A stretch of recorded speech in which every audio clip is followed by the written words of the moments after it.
오늘도 당신 마음, 작가 윤창섭이 다채움으로 채워드립니다. 마음 치유소. 오늘 마음이 조금 힘들었나요? 자존감이 무너졌을 때, 아무에게도 말하지 못했을 때, 우리는 혼자가 아닙니다. 이곳은 마음을 다독이는 공간입니다. 비교, 외로움, 상처, 그 감정을 천천히 풀어냅니다. 자존감 회복 이야기, 혼자일 때 듣는 위로, 마음이 무너졌을 때 필요한 말. 마음 치유소, 오늘도 당신 곁에 있습니다. 지나온 시간의 강물 잔잔히 흘러내려 오래된 기억들이 별처럼 떠오를 때 아픈 만큼 아름다운 이 마음의 평화. 여러분, 한번 상상해 보세요. 약간 아주 아늑하고 따뜻한 찻집에 저랑 그리고 우리 전문가님이랑 같이 마주 앉아 있다고 말이죠. 아, 네. 상상만 해도 벌써 마음이 참 편안해지네요. 따뜻한 차 한 잔 딱 곁에 두고요. 맞아요. 바로 그 느낌이에요. 오늘 하루 우리 청취자님들 참 바쁘게 보내셨을 텐데요. 분명히 일상에서 무언가를 되게 잘 해내고 있음에도 불구하고 자꾸만 스스로를 자책하면서 마음을 졸이진 않으셨나요? 그렇죠. 겉으로는 아주 평온해 보여도 속으로는 막 끊임없이 자신을 채찍질하는 분들이 참 많거든요. 특히 우리 연륜이 있으신 청취자님들 중에는 더 많으실 겁니다. 그러니까요. 막 가족을 위해서 혹은 직장에서 인정받으려고 정말 내 모든 영혼을 갈아 넣었는데 그래서 마침내 그 목표를 달성했는데도 마음속에 기쁨이 안 찾아오는 거예요. 아, 네. 오히려 막 불안해지죠. 네. 막 벅찬 성취감 대신에 이거 일주일만 더 빨리 끝낼 수 있었는데? 라거나 아니면 저게 아주 작은 실수 하나 저거 남들이 보면 어떡하지? 약간 이런 생각이 먼저 드는 현상 말이죠. 맞습니다. 성취의 그 빛나는 순간이 기쁨이 아니라 오히려 숨이 턱 막히는 압박으로 변해버리는 참 기이한 현상이죠. 네. 도대체 왜 성공이 우리를 이렇게 올가매는 덫이 되어버린 걸까요? 그래서 오늘은 윤창섭 작가가 제시한 내용 검토하면서 진행하겠습니다. 완벽하려다 지쳐버린 사람들의 자존감 회복, 그리고 그 치유 과정을 아주 깊이 있게 들여다보려고 합니다. 아, 아주 중요한 주제네요. 단순히 막 많이 힘드시죠? 이제 푹 쉬세요. 이런 표면적인 위로를 넘어서고 싶은 거잖아요. 네, 정확합니다. 도대체 왜 우리의 뇌와 마음이 이토록 가혹하게 스스로를 몰아세우도록 설계되어 버린 건지 그 근본적인 구조를 한번 해체해 볼 겁니다. 자, 이 부분을 한번 파헤쳐 볼까요? 네, 아주 훌륭한 접근입니다. 우리가 왜 그 완벽함이라는 함정에 푹 빠지게 되는지 그 심리적 배경을 오늘 자료를 통해서 찬찬히 뜯어보는 거죠. 이게 오늘 우리의 심층 탐구의 아주 핵심적인 임무입니다. 아, 그러니까 구조 자체를 이해해야 치유도 할 수 있다는 말씀이군요. 네, 맞아요. 지친 마음을 위로하는 것도 물론 중요하지만 애초에 왜 우리가 이렇게 지칠 수밖에 없었는지 그 뼈대를 이해해야만 그 굴레에서 진짜로 벗어날 수 있거든요. 생각해보면 참 흥미로운 게요. 완벽주의라는 단어가 사실 우리 사회에서는 엄청나게 칭찬받는 단어잖아요. 그렇죠. 꼼꼼하다, 성실하다, 책임감이 강하다 이렇게 다 긍정적인 평가로 이어지니까요. 맞아요. 처음에는 이게 내 삶을 지탱하는 엄청난 무기, 막 슈퍼파워처럼 느껴진단 말이죠. 승진도 빨리 하고 남들도 다 믿고 의지하고요. 그런데 전문가님, 이게 어느 순간부터 우리 숨통을 조이는 덫으로 변하는 건가요? 그 전환점이 참 무서운 건데요. 바로 내면의 목소리가 질적으로 변하는 순간에 찾아옵니다. 초기에는 그게 목표를 향한 건강한 긴장감이었거든요. 아, 건강한 긴장감이요? 네네. 네, 그런데 어느 순간 그 머릿속에서 이 정도로는 부족해 혹은 이 정도면 넌 실패한 거야 라는 아주 파괴적인 자기 비판의 목소리가 시작되는 겁니다. 여기서 자료가 날카롭게 지적하는 모순이 하나 있어요. 모순이요? 어떤 모순인가요? 보통 우리는 누가 옆에서 쪼니까, 즉 타인의 압박이나 외부의 감시 때문에 힘들다고 생각하잖아요. 그런데 완벽주의가 완성되는 그 최종 단계는 바로 완벽한 자기 감시입니다. 아, 자기 전시요. 남이 아니라 내가 나를 감시하는 거군요. 맞아요. 타인이 막 아유 이 정도면 훌륭해요. 기준을 낮춰줘도 소용이 없어요. 오직 내 스스로가 끝없이 높여놓은 그 기준의 감옥에 갇혀서 스스로를 계속 벌하게 되는 현상인 거죠. 와, 밖에서 때리는 회초리보다 내 안의 감독관이 더 무섭다는 거네요. 근데 이거 심리적으로 보면 진짜 이상하지 않나요? 어떤 점이 이상하게 느껴지시나요? 아니, 보통 사람이 어떤 성과를 탁 내면 뇌에서 막 도파민 같은 것도 나오고 기분 좋다 이런 보상이 주어져야 하잖아요. 아, 그렇죠. 정상적인 보상 회로라면요. 네. 그런데 이 완벽주의에 빠진 사람들은 성과를 내도 기쁨을 누리지를 못해요. 막 다행이다. 이번엔 넘어갔네. 다음번엔 더 잘해야 할 텐데 하면서 곧바로 다음 목표를 걱정하느라 쉬어도 쉬는 게 아니더라고요. 정확하게 보셨습니다. 그게 바로 완벽주의가 우리의 뇌를 아주 교묘하게 속이는 방식입니다. 이것을 좀 더 큰 맥락과 연결해 보면요. 완벽주의는 우리 일상의 기쁨을 아주 체계적으로 앗아갑니다. 체계적으로 앗아간다. 무서운 말이네요. 네, 원래 성과 뒤에 와야 할 그 긍정적인 감정들을 싹 차단해 버리는 거예요. 100가지 중에서 99가지를 완벽하게 해내도 우리의 뇌는 그걸 성공으로 인식하지 않습니다. 그럼 뭘로 인식하나요? 그 나머지 딱 하나, 그 결핍된 한 가지를 생존에 직결되는 엄청난 위협으로 인식하게 만드는 심리적 맹점을 만들어 버리죠. 오직 모자란 것만 보게 만드는 겁니다. 99개의 성공이 아니라 한 개의 위협이라 이거 일상생활로 비유해보면 약간 이런 느낌 아닐까요? 막 목적지가 없는 러닝머신 위를 뛰는 것 같아요. 아, 러닝머신 아주 적절한 비유네요. 네, 막 속도는 멈추지 않고 계속 빨라지는데 아무리 땀 흘려 뛰어도 결국 쉴 수 있는 결승선이 아예 없는 거죠. 우리 시니어 청취자님들도 들으시면서 고개를 참 많이 끄덕이실 것 같아요. 네, 정말 많이 공감하실 겁니다. 평생을 우리 가족들 건사하려고 혹은 직장에서 살아남으려고 이렇게 끝없는 러닝머신 위에서 스스로를 채찍질하며 살아오시지 않았나요? 하고 여쭤보고 싶네요. 참 마음이 아픕니다. 네, 정말 쉼없이 달려오셨죠. 그래서 우리는 아주 자연스럽게 다음 주제로 넘어가야 합니다. 그렇다면 도대체 우리는 왜 그 고통스러운 러닝머신에서 스스로 내려오지 못하는 걸까요? 그러니까요. 그냥 버튼 누르고 탁 내려오면 되는데 그게 안 되잖아요. 앞서 말씀하신 그 무서운 내면의 목소리가 도대체 어디서부터 시작된 건지 그 근본적인 감정의 뿌리를 좀 파고 들어봐야 할 것 같습니다. 네, 자료에서 짚어내는 아주 깊은 진실이 여기 있습니다. 완벽주의의 그 진짜 출발점, 그게 뭔지 아시나요? 저는 뭐랄까 남들보다 더 뛰어나고 싶다는 욕심? 아니면 뭐 탁월함에 대한 갈망? 이런 건 줄 알았어요. 보통 그렇게 생각하기 쉽죠. 하지만 자료에 따르면 그 뿌리는 다름 아닌 두려움에 있습니다. 두려움이요? 정확히 어떤 것에 대한 두려움인가요? 아주 원초적인 공포입니다. 실패에 대한 두려움, 남들에게 비난받을 것에 대한 두려움, 그리고 궁극적으로는 내가 거절당하고 사랑받지 못할지도 모른다는 공포죠.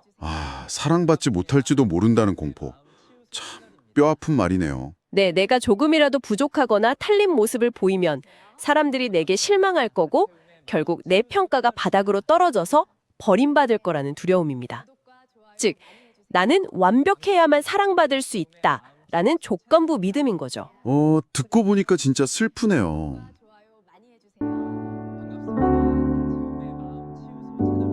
내려놓는 이 마음 속에 잔잔한 평화 깃들게 지나온 모든 순간이 나를 만든 아름다운 이야기 이제 괜찮아 이대로 나를 안아줄게 스스로. 우리는 왜 있는 그대로의 나를 사랑해주지 못하고 항상 그렇게 무서운 조건을 달았을까요? 잘해야만 괜찮은 사람이다. 이렇게요. 그 조건부 자존감이 강해지면 강해질수록 완벽이라는 건 더 이상 선택이 아니라 생존을 위한 절대적인 의무가 되어버립니다. 그래서 완벽은 우리가 도달할 수 있는 고정된 산 정상이 아니에요. 그럼 뭔가요? 하나를 이루면 또다시 높아지는 계속해서 이동하는 기준선이 되어버리는 겁니다. 여기서 매력적인 부분이 하나 있어요. 자료의 핵심 통찰인데요. 네, 어떤 통찰이죠? 우리가 지금 이렇게 몸과 마음이 소진되어서 지친 진짜 이유가 우리가 게을러서가 아니라는 겁니다. 역설적으로 우리가 그동안 너무 애써 왔기 때문이라는 거죠. 너무 애써왔기 때문에 지친 것이다. 이 말이 참 묘하게 눈물이 날 것 같은 위로를 주네요. 막 두려움을 피하려고 버림받지 않으려고 필사적으로 노력했는데 그러다가 삶의 생기를 다 잃어버린 거잖아요. 네, 그게 완벽주의의 가장 슬픈 모순입니다. 생존하려고 완벽해지려 했는데 오히려 그 완벽함 때문에 삶이 질식해버리는 거죠. 그런데 전문가님, 머리로는 이게 다 이해가 되거든요. 근데 막상 약간의 반문을 제기해보자면 이런 생각이 들어요. 완벽을 덜컥 내려놓으면 혹시 내 삶의 질서가 와르르 무너져 내리는 건 아닐까? 아, 네네. 당연히 그런 두려움이 생기죠. 네, 막 내가 엄청 나태해지고 아무것도 못하는 쓸모없는 사람이 되는 건 아닐까 하는 공포가 여전히 남아있을 텐데요. 완벽주의자들한테 대충 살아라. 이건 거의 공포 영화잖아요. 이건 어떻게 봐야 할까요? 아주 예리한 질문입니다. 진행자님이 제기하신 그 무너질지도 모른다는 두려움이 이게 치유로 가는 가장 큰 장벽이거든요. 그래서 완벽을 포기하는 것이 결코 내 삶을 포기하거나 실패하는 게 아니라는 걸 증명해야 합니다. 아, 포기가 아니다. 네, 자료에서 제시하는 구체적인 치유와 회복의 단계로 자연스럽게 넘어가 볼 수 있는데요. 완벽을 내려놓는 건 삶을 붕괴시키는 게 아니라 단순히 기준을 조정하는 과정이라는 걸 명확히 해야 합니다.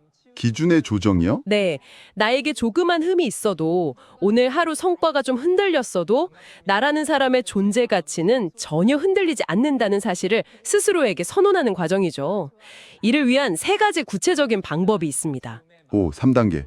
구체적인 방법이 있다니 다행이네요. 첫 번째는 뭔가요? 첫 번째는 바로 기준 구체화하기입니다.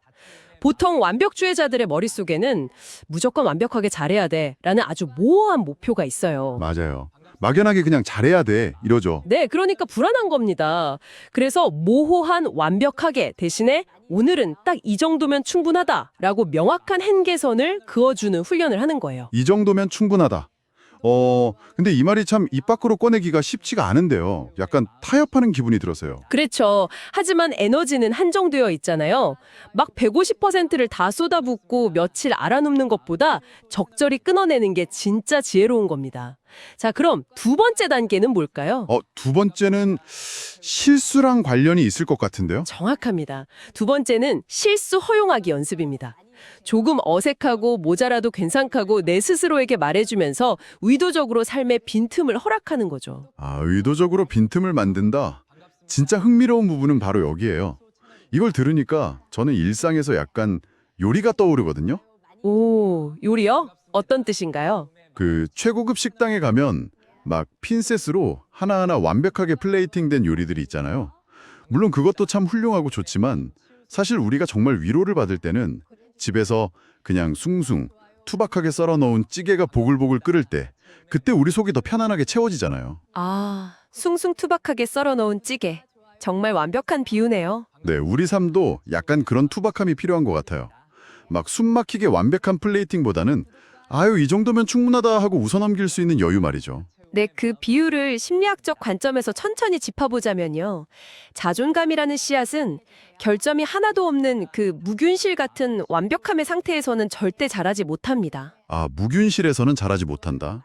네, 오히려 진행자님이 말씀하신 그 찌개처럼 나의 불완전함을 있는 그대로 인정하고 끌어안는 그 충분함의 토양에서 바로 거기서 비로소 진짜 자존감이 자라나기 시작하는 겁니다. 참 따뜻한 말씀입니다.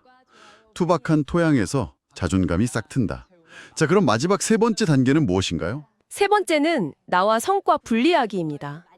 이건 사실 가장 근본적이면서도 어려운 단계인데요. 아, 제일 어려운 단계군요. 네, 성과라는 건 그저 내 삶의 작은 일부일 뿐이지 그게 곧 나 다시는 아니라는 걸 깨닫는 훈련입니다.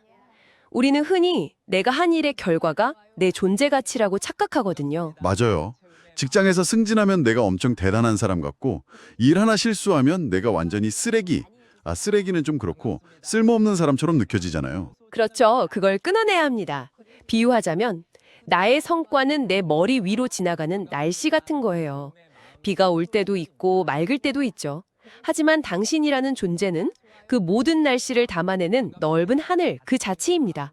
아, 나는 날씨가 아니라 하늘이다. 성과가 비바람을 몰고 와도 하늘 자체는 상처받거나 훼손되지 않는 거군요. 네, 맞습니다. 나와 성과를 분리한다는 건 바로 그 단단한 하늘의 마음을 갖는 겁니다. 오늘 저희가 나눈 이 대화들이 찻집의 따뜻한 공기처럼 참 위로가 되는데요. 그래서 이제 전체적으로 보면 이게 다 무슨 의미일까요? 네. 흩어진 조각들을 하나로 모아볼 시간이네요. 네, 오늘 우리가 윤창섭 작가의 자료를 통해 쭉 살펴본 건 완벽주의가 어떻게 우리를 지치게 했고 어떻게 빠져나올 수 있는지에 대한 거였어요. 지금 방송을 듣고 계신 분들 중에도 참 많이 지쳐있는 분들이 계실 겁니다. 분명히 계실 거예요. 밤잠을 설치며 고민하는 분들이요. 네, 그래서 이 자료의 마지막 메시지를 꼭 담아서 전해드리고 싶어요. 지금 당신이 지쳐있다면 그건 잠시 멈추거나 조금 늦어도 괜찮다는 몸의 신호입니다. 우리는 죽을 힘을 다해 완벽을 쫓는 대신에 삶의 균형을 선택할 권리가 있거든요. 네, 균형을 선택할 권리. 참 묵직하고 좋은 말입니다. 정말 그래요. 당신은 이미 충분히 애써 왔습니다. 더 이상 완벽하지 않아도 당신은 지금 이 모습 그대로 이미 완전하고 충분합니다. 이 말씀을 아주 천천히 제 진심을 다해 전하고 싶네요. 아, 그 따뜻한 위로를 들으니까 저도 마지막으로 아주 중요한 질문 하나를 꼭 던지고 싶어집니다. 네, 어떤 질문인가요? 우리 청취자님들이 스스로 생각해 볼 수 있는 질문이면 좋겠네요. 네, 이 방송이 끝나고 나면 꼭 한번 스스로에게 물어보셨으면 해요. 우리가 평생 아등바등 쌓아 올렸던 그 모든 성과들, 직장의 타이틀, 그리고 타인의 칭찬이라는 그 무거운 겉옷을 전부 다 벗어 던졌을 때, 네, 겉옷을 다 벗어 던졌을 때 네, 그럴 때 우리 내면 아주 깊은 곳에 여전히 반짝이면서 빛나고 있는 나만의 고유한 가치는 과연 무엇일까요? 조건 없는 당신의 진짜 모습 말입니다. 와, 그 어떤 조건도 없는 나의 고유한 가치. 참 여운이 길게 남는 질문입니다. 완벽하지 않은 당신이 품고 있는 그 가장 순수한 빛을 오늘 하루 꼭 한번 따뜻하게 찾아보시길 바랍니다. 네, 완벽하지 않아도 우리는 충분히 아름다우니까요. 맞습니다. 다음 시간엔 더 깊은 이야기로 찾아뵙겠습니다. 구독과 좋아요 잊지 마세요. 오늘 저희가 준비한 심층탐구는 여기까지입니다. 다음 시간에도 저희는 또 다른 유익하고 따뜻한 대화로 이 아늑한 찻집 같은 공간에서 여러분을 기다리고 있겠습니다. 함께해 주셔서 고맙습니다. 편안한 시간 되세요. 인도사의 역사비사와 다채움의 마음 치유소를 구독과 좋아요 많이 해주세요.